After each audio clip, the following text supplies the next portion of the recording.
अस्सलाम वालेकुम। आज 1 मई की रात है। मैं कुछ देर पहले कराची पहुंचा हूं और एक अजीबोगरीब वाक़या पेश आया। मुझे नहीं मालूम ये मुझे वीडियो बनानी भी चाहिए कि नहीं। मेरी पहली ऐसी वीडियो है, अल्लाह करे कि आखिरी हो। लाहौर से कराची की मेरी फ्लाइट थी आज शाम को, एयर ब्लू की, जो लाहौर से शाम 5 बजे टेक ऑफ करनी थी और मेरी सीट थी 29D। अभी तक मेरे पास बोर्डिंग पास है, ये उल्टा नजर आ रहा होगा आपको इसमें इमेज। 4:55 पे जब जहाज बिल्कुल टेक ऑफ के लिए तैयार था तो मेरे साथ वाली सीट 29E खाली थी और विंडो सीट 29F के ऊपर एक नौजवान था। तो उसने घबराहट में एयर होस्टेस को बुलाया और एक गिलास पानी मांगा। एयर होस्टेस ने फौरन एक गिलास पानी दिया उसको। उसने वो पिया और कहा कि मेरी कुछ तबीयत ठीक नहीं है। तो एयर होस्टेस ने पूछा कि क्या हुआ सर आपको? उसने कहा मुझे पसीना आ रहा है और मेरी छाती में यहाँ दर्द है। एयर होस्टेस ने कहा कि चूंकि टेक ऑफ में वक्त बहुत कम है तो क्या आप ट्रैवल कर सकेंगे? तो वो हिचकिचाया ये कहते हुए गालिबन कि नहीं कर सकूंगा। उसने कहा हाँ मैं कर लूंगा और जहाज इतने में फिर टेक ऑफ कर गया। 10-15 मिनट गुजरे होंगे, 20 मिनट गुजरे होंगे। आई कुड सी कि वो अभी भी बेचैनी में है। तो उसने मुझसे कहा जगह दीजिए, मैंने वॉशरूम जाना है। उठकर वो गया, वापस आया 1-2 मिनट के बाद, फिर थोड़ा सा हिलता रहा। उसने कहा मुझे तकलीफ माफ, मैंने दोबारा जाना है। मैंने भी दोस्ती में कहा नहीं आप आइए, आप 10 दफा जाइए ताकि जरा उसको तसल्ली हो जाए। वो फिर चला गया। उसके बाद वापस सीट पर वो नहीं आया। आधे घंटे बाद यानी जब 5:30 हो गए तो एक अनाउंसमेंट हुई कि कोई अगर डॉक्टर है कैबिन में, शायद एक आध कोई डॉक्टर था, वो फिर पीछे गया चेक करने के लिए। और चंद लम्हों के बाद कैप्टन ने अनाउंस किया कि एक पैसेंजर की तबीयत खराब है, हम वापस लाहौर जा रहे हैं। और जहाज टर्न किया और करीबन 6 बजे जहाज लैंड कर गया लाहौर में। उसके बाद स्ट्रेचर भी आया, कुछ एयरपोर्ट से भी डॉक्टर्स आए, कुछ और स्टाफ आया और मैं देख रहा हूं, सब देख रहे हैं कि पीछे कुछ मसला है। वो नौजवान पीछे लेटा हुआ है और हरकत नहीं कर रहा। और करीबन 8-9 घंटे के बाद हमने बाहर देखा खिड़की से तो एम्बुलेंस भी आ गई और स्टाफ भी आ गया, उसका सामान भी उन्होंने निकाल लिया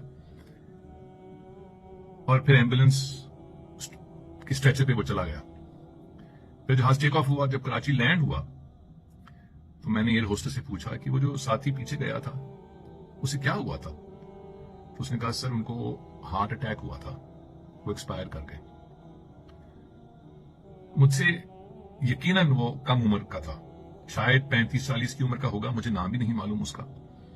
और मैं उस वक्त से ये सोच रहा हूं कि वो किसी का भाई, किसी का बेटा, किसी का शौहर, किसी का दोस्त था, साथ मेरे बैठा हुआ था। 2 दफा वो मेरे आगे से गुजरा, पानी पिया उसने, अभी मुझसे उसने बात की और अब वो नहीं है। और कहीं एक ऐसी दुनिया है जहां वो रहता था, काम करता था, कोई बीवी बच्चे होंगे उसके, यार दोस्त होंगे, कोई ऐसी एक दुनिया है जहां अब खला है क्योंकि वो जा चुका है। खुदा उसके दर्जात बुलंद करे। और वो जो खला छोड़ गया है वो कैसे पुर होगा, जो उसके प्यार करने वाले हैं, उसके अजीज हैं, वो अब कैसे इस खबर को लेंगे, सुनेंगे, क्या महसूस करेंगे? मैं तो जानता भी नहीं था उसको।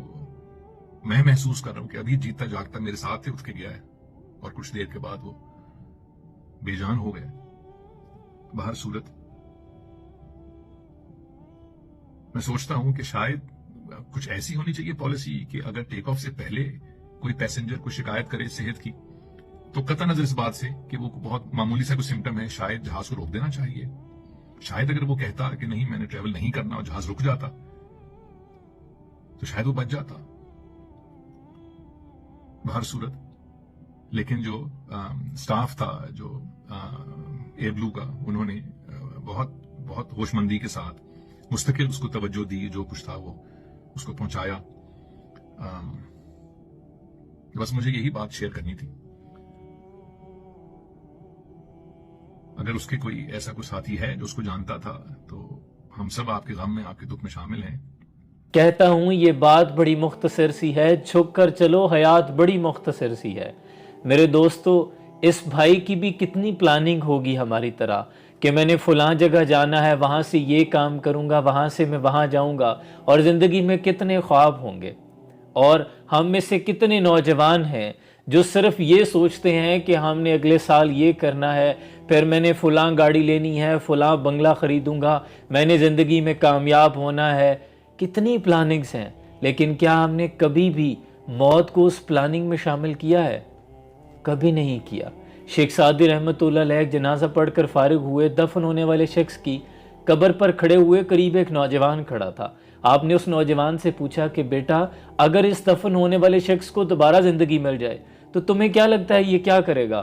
تو وہ نوجوان فوراً سے کہنے لگا یہ تو سیدھا مسجد میں جائے گا، یہ تو توبہ استغفار کرے گا، نماز پڑھے گا، جھوٹ نہیں بولے گا، دھوکہ نہیں کرے گا، یہ تو ہر ایک شخص کے ساتھ محبت کے ساتھ رہے گا، یہ تو صرف اور صرف اللہ اللہ کرے گا، استغفار کرے گا۔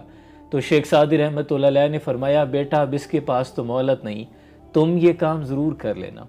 یہ جو بھائی چلا گیا، اب میرے دوستو اس کے پاس تو اب مہلت نہیں ہے، میرے اور آپ کے پاس تو مہلت ہے۔ توبہ کا دروازہ تب تک کھلا ہے جب تک سانسیں چل رہی ہیں، اور حضرت واسع فرماتے ہیں غافل کی آنکھ تب کھلتی ہے جب بند ہونے کو ہوتی ہے، اس سے پہلے کہ یہ آنکھ بند ہو جائے اس آنکھ کو کھولو۔ یہ دنیا عارضی ہے، یہ پیسہ، یہ دولت، یہ شہرت، یہ عزت، یہ معاشرے میں تمہارا سٹیٹس جب موت سے ضرب کھائے گا تو صفر ہو جائے گا۔ میرے دوستو الم یعن للذین آمنوا ان تخشع قلوبہم لذکر اللہ، کیا ایمان والوں کے لیے اب بھی وہ گھڑی نہیں آن پہنچی کہ ان کا دل اللہ کی یاد میں جھک جائے؟ کیا میرے اور آپ کے لیے وہ گھڑی نہیں آن پہنچی؟ ابھی اپنے رب کے حضور صدق کے دل سے توبہ کرو کہ اللہ مجھے پچھلے گناہوں پہ معاف کر دے، میں آئندہ اپنے تمام گناہوں پہ نادم ہوں اور توبہ کرتا ہوں، میں صرف تیرے مطابق اور تیرے رسول کے بتائے ہوئے طریقوں کے مطابق زندگی گزاروں گا۔ اللہ اس بھائی کی کامل بخشش اور مغفرت فرمائے۔ تمام لوگ اس کے لیے فاتحہ اور سورہ اخلاص پڑھ کر اس کی روح کو ایصال ثواب کریں، اور اس کے لواحقین کو اللہ صبر جمیل عطا فرمائے۔ سلام پہنچے۔